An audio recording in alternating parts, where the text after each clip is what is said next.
അപ്പോൾ ഗൈസ് ദേ നമ്മളെ കുട്ടികൾക്കൊക്കെ ഒരുപാട് ഇഷ്ടമുള്ള സുഭാഷ് പാർക്കിലേക്ക് പോവുകയാണ്. സമയം ഏകദേശം ഒരു 6 മണി 6:15 കഴിഞ്ഞിട്ടുണ്ട് കേട്ടോ. 8:30 വരെയാണ് പാർക്കുള്ളത്. ആ സമയത്ത് പോയി കഴിഞ്ഞാൽ എങ്ങനെയാവുമെന്നൊന്നും അറിയത്തില്ല. ആ സമയത്ത് പാർക്ക് വർക്കിംഗ് ആണെന്ന് ഞാൻ കണ്ടിട്ടുണ്ട്. അപ്പോൾ എന്തായാലും ഒരു പരീക്ഷണാടിസ്ഥാനത്തിൽ പോവുകയാണ് കേട്ടോ. അപ്പോൾ ദേ കുട്ടിപ്പട്ടാളങ്ങളെല്ലാവരും വണ്ടിയിലിരിപ്പുണ്ട്. എല്ലാവരും ഭയങ്കര എക്സൈറ്റഡ് ആണ് കേട്ടോ. ആർക്കാണ് പാർക്കിൽ പോകാൻ ഇഷ്ടമില്ലാത്തതല്ലേ? അപ്പോൾ ദേ നമ്മൾ സുഭാഷ് പാർക്കിൽ എത്തിയിട്ടുണ്ട്. അവിടുത്തെ ലൈറ്റ്സ് ഒക്കെ ഇട്ട് അടിപൊളിയായിട്ട് സെറ്റ് ചെയ്തിരിക്കുകയായിരുന്നു ഗൈസ്. അങ്ങനെ അവിടെ എത്തിയപ്പോഴത്തേക്കിനാണ് പാറുക്കുട്ടിയുടെ കണ്ണിൽ കപ്പലണ്ടി കണ്ടപ്പെട്ടത് കേട്ടോ. അപ്പോൾ പാറുക്കുട്ടി പറഞ്ഞു കപ്പലണ്ടി വേണമെന്ന്. ശരി, എന്നാൽ കപ്പലണ്ടി വാങ്ങിയിട്ട് അകത്തേക്ക് പോകാമെന്ന് വിചാരിച്ചു. ഞങ്ങൾ എല്ലാവർക്കും ഓരോ പാക്കറ്റ് കപ്പലണ്ടിയൊക്കെ വാങ്ങി കേട്ടോ. അതാകുമ്പോൾ കപ്പലണ്ടിയും കഴിച്ചുകൊണ്ട് എൻജോയ് ചെയ്യാമല്ലോ എന്ന് വിചാരിച്ചു. അങ്ങനെ ദേ കപ്പലണ്ടിക്കാരൻ്റെ കയ്യിൽ നിന്ന് എല്ലാവർക്കും കപ്പലണ്ടിയൊക്കെ മേടിച്ചിട്ട് നമ്മൾ വീണ്ടും പാർക്കിനകത്തേക്ക് കയറാൻ പോവുകയാണ്. അപ്പോൾ എന്തൊക്കെയുണ്ട് വിശേഷങ്ങൾ? എല്ലാവരും സുഖമായിട്ടിരിക്കുകയാണോ? ഞാൻ ഇതിൻ്റെ ലൈവൊക്കെ ഇട്ടിട്ടുണ്ടായിരുന്നു, എല്ലാവരും കണ്ടിട്ടുണ്ടാവും എന്ന് വിശ്വസിക്കുന്നു. അങ്ങനെ ദേ കപ്പലണ്ടിപ്പതിയൊക്കെ ആയിട്ട് എല്ലാവരും ദേ പാർക്കിനുള്ളിലേക്ക് കയറാൻ പോവുകയാണ്. ആ വഴി തന്നെ പാറുക്കുട്ടിയുടെ കണ്ണിൽ ടോയ്സ് ഒക്കെ പെട്ടു. ഇപ്പം ടോയ്സ് ഒന്നും വേണ്ടാന്ന് പറഞ്ഞു കേട്ടോ. ഞാൻ പറഞ്ഞു വേണ്ടാന്ന്, പാറുക്കുട്ടി വേണമെന്നാണ് പറഞ്ഞത്. ഞാൻ പറഞ്ഞു ഇപ്പം എന്തായാലും പാർക്കിൽ വന്നതല്ലേ, കളിച്ചിട്ട് നമുക്ക് നോക്കാമെന്ന് പറഞ്ഞു. അങ്ങനെ ദേ പാറുക്കുട്ടി ഭയങ്കര എക്സൈറ്റഡ് ആണ്. ലൈറ്റ്സ് ഒക്കെ കണ്ടില്ല ഗൈസ്. സത്യം പറഞ്ഞു കഴിഞ്ഞാൽ നല്ല അടിപൊളി റീൽസ് എടുക്കാനുള്ള ഒരു സ്ഥലമൊക്കെ ആയിരുന്നത് കേട്ടോ. പക്ഷേ പാർക്ക് കണ്ടപ്പോഴത്തേക്കിനും കുട്ടികളെല്ലാവരും കൂടെ ഭയങ്കര എക്സൈറ്റഡ് ആയിരുന്നു. റീൽസ് എടുക്കാനുള്ള മൂഡൊന്നുമല്ല, അവർക്ക് കളിക്കാനുള്ള മൂഡായിരുന്നു കേട്ടോ. ഒരൊറ്റ ഓട്ടം വെച്ച് കൊടുത്തു. പാറുക്കുട്ടിയും അപ്പുക്കുട്ടനും കൂടെ എവിടെ കളിക്കണം എന്നാലോചിച്ച് ഇങ്ങനെ നടക്കുകയാണ് കേട്ടോ. ഇടയ്ക്ക് കപ്പലണ്ടിയും കഴിക്കുന്നുണ്ട്. പാറുക്കുട്ടിയുടെ കയ്യിലിരിക്കുന്ന കപ്പലണ്ടി പതിക്ക് ഭയങ്കര ചൂടായിരുന്നു ഗൈസ്. ബാക്കി ഞങ്ങളുടെ എല്ലാത്തിനും നല്ല തണുപ്പുമായിരുന്നു. നല്ല തണുപ്പല്ല, അത്യാവശ്യം ചൂടുണ്ടായിരുന്നു. പാറുക്കുട്ടിയുടെ അത് കഴിക്കാനേ പറ്റുന്നില്ലായിരുന്നു. അങ്ങനെ ദേ കുട്ടികളെല്ലാം കൂടി കളിക്കാനായിട്ട് ഓടുകയാണ് ഗൈസ്. ദേ കണ്ടില്ലേ, ഞാൻ പറഞ്ഞില്ലേ പാറുക്കുട്ടിയുടെ കയ്യിലെ കപ്പലണ്ടിക്ക് ഭയങ്കര ചൂടായിരുന്നെന്ന്. അവസാനം എനിക്ക് ആ ചൂടുള്ള കപ്പലണ്ടി ഇപ്പോൾ ഇഷ്ടപ്പെട്ടുകൊണ്ട് ഞാൻ വാങ്ങി കേട്ടോ. അപ്പോൾ ആദ്യമായിട്ട് കണ്ടത് ഈ ജിറാഫിൻ്റെ രൂപത്തിലുള്ള ഈ ഒരു സാധനമാണ് കേട്ടോ. അതിൽ വലിഞ്ഞു കയറാനൊക്കെ നോക്കി കയറി കുറേ പോയി കേട്ടോ. പക്ഷെ വേറെ കുട്ടികളങ്ങ് മുകളിൽ വരെ പോകുന്നുണ്ടായിരുന്നു. എനിക്ക് പേടിയായതുകൊണ്ട് ഞാൻ പറഞ്ഞു അത്രയ്ക്ക് മുകളിലൊന്നും കയറണ്ടെന്ന് കേട്ടോ. കാര്യം ഇവർക്ക് അത്ര ബാലൻസ് ഒന്നും ഇല്ലാത്തത് കൊണ്ട് വീണാലോ എന്നുള്ളൊരു ടെൻഷൻ കൊണ്ട് ഒത്തിരി മുകളിൽ പോകണ്ട. അത് ആ പാറു നിൽക്കുന്ന ഒരു സ്ഥലമല്ലേ, അവിടെ വരെ പോയാൽ മതി എന്ന് പറഞ്ഞു കേട്ടോ. അതാകുമ്പോൾ നമുക്ക് സേഫായിട്ട് ഇറങ്ങാമല്ലോ എന്ന് വിചാരിച്ചു. മറ്റേത് കുറേ സ്പേസ് ഉള്ളത് കൊണ്ടില്ല ഗൈസ്, നമ്മൾക്ക് കാല് കുത്താനായിട്ടുള്ള സ്ഥലം കിട്ടത്തില്ല. അപ്പോൾ കുട്ടികൾ പേടിച്ച് പോയാലോ എന്ന് വിചാരിച്ചിട്ടാണ് അങ്ങനെ പറഞ്ഞത്. അങ്ങനെ ദേ നമ്മൾ ഇവിടെ നിന്ന് കുട്ടികൾ കളിക്കാൻ തുടങ്ങിയിട്ടുണ്ട്. ഇനി ഒരു അംഗമാണ് കേട്ടോ. നല്ല രസമായിരുന്നു. നമ്മുടെ കുറേ സബ്സ്ക്രൈബേഴ്സിനെയൊക്കെ കണ്ടു. പെട്ടെന്ന് എനിക്കാണെങ്കിൽ ലൈവിൽ പോകണമെന്ന് വിചാരിച്ചിട്ട് ഞാൻ ലൈവിലൊക്കെ പോയി കേട്ടോ. അപ്പോൾ നമ്മുടെ കുറേ സബ്സ്ക്രൈബേഴ്സിനെ കാണാനും പറ്റി. അവിടെ കുറേ പേര് വന്നിട്ടുണ്ടെന്ന് കമൻറ്റും ചെയ്തു കേട്ടോ. അപ്പോൾ എനിക്ക് ഭയങ്കര സന്തോഷമായി. അങ്ങനെ ദേ അവിടുത്തെ അത് കഴിഞ്ഞിട്ട് അപ്പുറത്തെ സൈഡിൽ വേറെ എന്തൊക്കെയോ ഉണ്ടെന്ന് പറഞ്ഞ് പാറുക്കുട്ടിയും അപ്പും കൂടെ അപ്പുറത്തെ സൈഡിൽ കൂടെ ഓടിയപ്പം അതിൻ്റെ അപ്പുറത്തെ സൈഡിൽ കൂടെ അച്ചുകുട്ടനും ഓടി. അമ്മും ആരുഹിയും അവർ ഫ്രണ്ട്സാണ് കേട്ടോ. അപ്പോൾ അവരൊരു ഗ്രൂപ്പായിട്ട് എവിടെയോ നിൽപ്പുണ്ട്. അവരെ നോക്കാൻ ഞാൻ ആര്യനെ ഏൽപ്പിച്ചു. ഞാനും എൻ്റെ ഫ്രണ്ടും കൂടെയാണ് പോയത്. അപ്പോൾ ദേ ഈ ഒരു സ്ഥലമല്ലേ, ഇത് ആയിരുന്നു കേട്ടോ അവിടെ ഏറ്റവും കൂടുതൽ തിരക്കുള്ള സ്ഥലം. ഇവിടോട്ട് കയറിയിട്ട് സത്യം പറഞ്ഞു കഴിഞ്ഞാൽ പിള്ളേരെ കാണുന്നേ ഇല്ലായിരുന്നു കേട്ടോ. അവർ ഇതിലെ കൂടെ ഒക്കെ ഓടിപ്പോവും. ഞാൻ ഇതുവഴി പോകുമ്പോൾ അവർ ആ വഴി പോവും. അങ്ങനെ അവരെ കിട്ടുന്നേ ഇല്ലായിരുന്നു കേട്ടോ. എന്തായാലും പിള്ളേർ അടിപൊളിയായിട്ട് എൻജോയ് ചെയ്തു. ഇവിടെ സത്യം പറഞ്ഞാൽ ആര് വന്നാലും എൻജോയ് ചെയ്യാൻ പറ്റും. ഇവിടെ എൻട്രി ഫീ ഒന്നുമില്ല കേട്ടോ, ഫ്രീ ആണ്. 8:30 വരെയാണ് കേട്ടോ ടൈം. എത്ര മണിക്കാണ് തുടങ്ങുന്നതെന്ന് എനിക്കറിയത്തില്ല, പക്ഷേ 8:30 അടയ്ക്കത്തുള്ളൂ എന്നറിയാം. 8:30 കൃത്യമാകുമ്പോൾ അവരടച്ച് പുറത്താക്കുകയും ചെയ്യും കേട്ടോ. അപ്പോൾ ഇവിടെ കൊച്ചിയിൽ ആരെങ്കിലുമൊക്കെ വരുവാണെങ്കിലും കൊച്ചിയിലുള്ളവരൊക്കെ ആണെങ്കിലും ഇവിടെ പോയി കഴിഞ്ഞാൽ അടിപൊളിയായിരിക്കും. നല്ല രസമാണ് കേട്ടോ, ഒരു പ്രത്യേക വൈബാണ്. അപ്പോൾ ഇനിയിപ്പോൾ നിങ്ങൾ കാണുക കേട്ടോ. കണ്ടിട്ട് ഏറ്റവും ലാസ്റ്റ് ഞാൻ വരാവേ. ടാറ്റാ.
ഗൈസ് ഈ ഒരു സാധനത്തിൽ കയറി കഴിഞ്ഞപ്പോൾ ഭയങ്കര കോമഡിയാണ്. കയറി കഴിഞ്ഞപ്പോൾ തിരിച്ചെങ്ങനെ ഇറങ്ങണമെന്ന് അറിയത്തില്ല. അതിനകത്തോട്ട് ഇറങ്ങണോ തിരിച്ച് പുറത്തൂടെ കയറിയ വഴി തന്നെ ഇറങ്ങണോ എന്നാകെ കൺഫ്യൂഷൻ ആയി. നല്ല രസമായിരുന്നു കേട്ടോ, ഭയങ്കര ചിരിയായിരുന്നു എല്ലാവരും. ഈ ഒരു ഭാഗത്ത് വെച്ചാണ് തോന്നുന്നു ഞാൻ ലൈവ് എടുത്തത്. പിന്നെ എന്തൊക്കെയുണ്ട് വിശേഷങ്ങൾ? എല്ലാവരും ക്രിസ്മസ് വെക്കേഷനൊക്കെ പൊളിച്ചു. അപ്പുകുട്ടനും അച്ചുവും ഒക്കെ വന്നതുകൊണ്ട് പാറുക്കുട്ടിയും അമ്മുക്കുട്ടിയൊക്കെ ഭയങ്കര ഹാപ്പി ആയിരുന്നു കേട്ടോ. നല്ല രസമായിരുന്നു. ഇവരുടെ വെക്കേഷൻ അടിപൊളിയായിരുന്നു. ഞാൻ ഒരുപാട് വീഡിയോ ഒന്നും എടുത്തില്ല, കാരണം എനിക്ക് പനി പിടിച്ച് കിടപ്പായിരുന്നു. അതുകൊണ്ട് എനിക്ക് അധികം വീഡിയോസ് ഒന്നും എടുക്കാൻ പറ്റിയില്ല. എന്നാലും പിള്ളേർ എൻജോയ് ചെയ്തു കേട്ടോ, അടിപൊളിയായിരുന്നു. പിന്നെ എന്താ ഈ സ്ലൈഡ് എത്ര കയറിയാലും മതിയാവത്തില്ലെന്ന് വെച്ച് കഴിഞ്ഞാൽ ശരിക്കും എത്ര സമയമാണെന്നറിയോ സ്ലൈഡിനകത്ത് കളിച്ചത്. ഞാനും വിചാരിച്ചു അവർക്ക് ഇഷ്ടമുള്ള അത്രയും കളിക്കട്ടെന്ന്, അവർ മടിക്കുന്നിടം വരെ കളിക്കട്ടെന്ന് വിചാരിച്ചു കേട്ടോ. അങ്ങനെ ദേ എന്തായാലും പാർക്കിലെ കളി അവർ അടിച്ച് പൊളിച്ച് എൻജോയ് ചെയ്യുകയാണ് ഗൈസ്.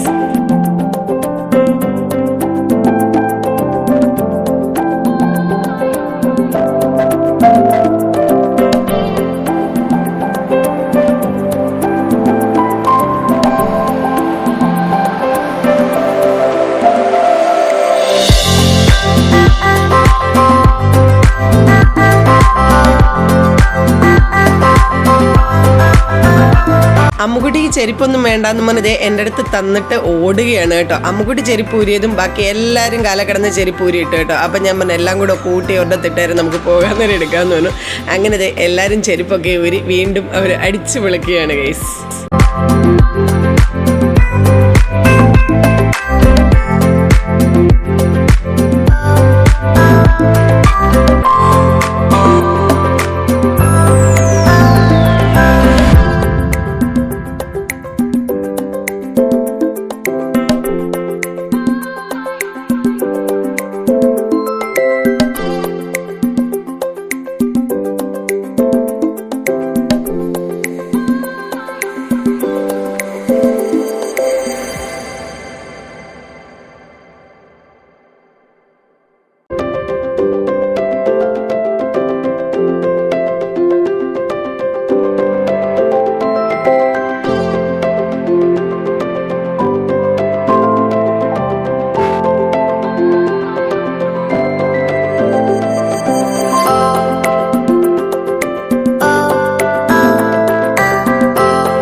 അങ്ങനെ പാർക്കിൽ കയറാവുന്ന സാധനങ്ങളെല്ലാം കയറി കഴിഞ്ഞപ്പോഴത്തേക്കിനും ഞങ്ങൾ ഐസ്ക്രീം കഴിക്കാനായിട്ട് അവിടുത്തെ അതിനുള്ളിലുള്ള ആ ഷോപ്പിൽ വന്നു കേട്ടോ. അപ്പോൾ അതേ ഈ കാണുന്നതൊക്കെ നമ്മുടെ സബ്സ്ക്രൈബേഴ്സാണ്. ഈ കുട്ടി ഓടി വന്ന് നമ്മുടെ അടുത്ത് ചോദിച്ചു യൂട്യൂബ് വീഡിയോസൊക്കെ നമ്മൾ കാണാറുണ്ട്, യൂട്യൂബിൽ ഉള്ളതല്ലേ എന്നൊക്കെ ചോദിച്ചപ്പോഴത്തേക്കിനും എനിക്ക് ഭയങ്കര സന്തോഷമായി കേട്ടോ. അപ്പോൾ ഞാൻ വിചാരിച്ചു ഈ കുട്ടി മാത്രമേ ഉള്ളൂ. ഈ കുട്ടി മാത്രമല്ല, അവിടെ കൂടെ നിന്ന കുറേ കുട്ടികളുണ്ട്, അവരെല്ലാം നമ്മുടെ സബ്സ്ക്രൈബേഴ്സാണ്.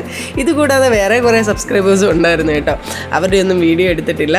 അപ്പോൾ എന്തായാലും എല്ലാവർക്കും ഒരുപാട് നന്ദിയുണ്ട് കേട്ടോ. നമ്മളെ കാണുമ്പോൾ ഓടി വരുന്നതിനും തിരിച്ചറിയുന്നതിനും നമ്മളോട് ആ സ്നേഹം ഷെയർ ചെയ്യുന്നതിനും ഒക്കെ ഒരുപാട് താങ്ക് യു സോ മച്ച്. അപ്പോൾ ദേ അപ്പുക്കുട്ടനും അച്ചുക്കുട്ടനും ആരുഹിയും പാറുവും അമ്മും ഒക്കെ കളിയൊക്കെ കഴിഞ്ഞിട്ട് ദേ നമ്മുടെ ചോക്കോബാർ എൻജോയ് ചെയ്ത് കഴിക്കുകയാണ്. അപ്പുക്കുട്ടനും അച്ചുക്കുട്ടനും വീട്ടിൽ നിന്ന് വന്നപ്പോഴേ അവർ അമ്മ പറഞ്ഞു വിട്ടായിരുന്നു ഐസ്ക്രീം ഒന്നും വാങ്ങി കൊടുക്കരുതേ, പനി പിടിക്കുമെന്ന്. കുട്ടികളല്ലേ അവിടെ കേൾക്കാൻ, ഐസ്ക്രീം ഇല്ലാതെ കുട്ടികൾക്ക് എന്താ ആഘോഷമല്ലേ. എന്തായാലും അവർ അടിപൊളിയായിട്ടിരുന്ന് എൻജോയ് ചെയ്ത് ഐസ്ക്രീം കഴിക്കുന്നുണ്ട്. പനി പിടിച്ചാൽ എൻ്റെ ചേച്ചി എന്നെ കൊല്ലും, ഉറപ്പാണ്.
അങ്ങനെ ഐസ്ക്രീം ഒക്കെ കഴിച്ച് തിരിച്ചു വരുന്ന വഴി വീണ്ടും എന്തിലൊക്കെയോ കയറി. അവിടുന്ന് എന്തായാലും 8:30 ആവാറായപ്പോഴത്തേക്കും നമ്മൾ തിരിച്ചു പോകാമെന്ന് വിചാരിച്ചു. വന്ന വഴി പാറുക്കുട്ടി വന്നപ്പോഴേ പറഞ്ഞായിരുന്നു പാറുക്കുട്ടിക്ക് ടോയ് വേണമെന്ന്. അവിടെ വന്ന് സ്റ്റക്കായിട്ട് നിൽപ്പുണ്ട്. ഇതിൻ്റെ ഇടയ്ക്ക് പാറുക്കുട്ടിക്ക് പോയി നമ്മൾ ബബിൾസ് വാങ്ങിയായിരുന്നു കേട്ടോ. അപ്പോൾ അവിടെ ഞാൻ വിചാരിച്ചു ഒരു ബബിൾസ് വെച്ച് എല്ലാവരും കളിക്കുമെന്ന്. അവിടെ ചെന്നപ്പോഴത്തേക്കിനും എല്ലാവർക്കും ബബിൾസ് വേണമെന്ന് പറഞ്ഞു. അങ്ങനെ തിരിച്ചു വരുന്ന വഴി എല്ലാവർക്കും ബബിൾസ് വാങ്ങി കൊടുക്കാമെന്ന് പറഞ്ഞു. അങ്ങനെ തിരിച്ചു വരുന്ന വഴി നേരത്തെ പിടിച്ച് എല്ലാവർക്കും നമ്മൾ ബബിൾസ് വാങ്ങി കൊടുത്തു കേട്ടോ. അവിടെ ഒന്ന് പിന്നെ യൂബർ ബുക്ക് ചെയ്തിട്ട് നമ്മൾ തിരിച്ച് വീട്ടിലേക്ക് പോകാമെന്ന് വിചാരിച്ചു. അങ്ങനെ അവിടെ കുറേ നേരം ഇങ്ങനെ വെയിറ്റ് ചെയ്ത് നിൽക്കേണ്ടി വന്നു. അപ്പോഴാണ് പാറുക്കുട്ടിയുടെ കണ്ണിൽ ഈ സ്പ്രിങ് പെട്ടത് കേട്ടോ. അപ്പോൾ പാറുക്കുട്ടിക്ക് സ്പ്രിങ് വേണമെന്ന് പറഞ്ഞു. പാറുക്കുട്ടിക്ക് സ്പ്രിങ് വാങ്ങി, പിന്നെ എല്ലാവർക്കും സ്പ്രിങ് വാങ്ങി. അങ്ങനെ മൊത്തത്തിൽ അടിപൊളിയായിരുന്നു കേട്ടോ. നല്ലൊരു എൻ്റർടൈൻമെൻ്റ് ആയിരുന്നു ആ ഒരു സമയത്ത് പോയതുകൊണ്ട്. അധികം ചൂടൊന്നും ഇല്ലായിരുന്നു, കൊതുകിൻ്റെ ശല്യം അധികം ഇല്ലായിരുന്നു. കാരണം നമ്മൾ ഒരിടത്ത് നിൽക്കുന്നില്ലായിരുന്നു കേട്ടോ, ഓടി നടക്കുകയായിരുന്നു. അതുകൊണ്ട് നല്ല രസമായിരുന്നു. എന്തായാലും ആ ഒരു സമയത്ത് പോയാലും നമുക്ക് സൂപ്പറായിട്ട് എൻജോയ് ചെയ്യാൻ പറ്റും. അപ്പം വെക്കേഷനൊക്കെ എല്ലാവരും നല്ല അടിപൊളിയായിട്ട് അടിച്ചു പൊളിച്ചു. തീരാറായിട്ടുണ്ട് വെക്കേഷൻ.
അങ്ങനെ നമ്മളിങ്ങനെ യൂബർ വെയിറ്റ് ചെയ്ത് നിൽക്കുന്നതിൻ്റെ ഇടയ്ക്ക് കുട്ടികൾ കളിക്കാൻ തുടങ്ങിയിട്ടുണ്ട്. മേടിച്ച ടോയ്സൊക്കെ വെച്ചിട്ട് കുറേ നേരമൊക്കെ ബബിൾസൊക്കെ വെച്ച് കളിച്ചായിരുന്നു കേട്ടോ. പിന്നെ അടുത്തത് സ്പ്രിങ്ങിലായിട്ടുണ്ട്.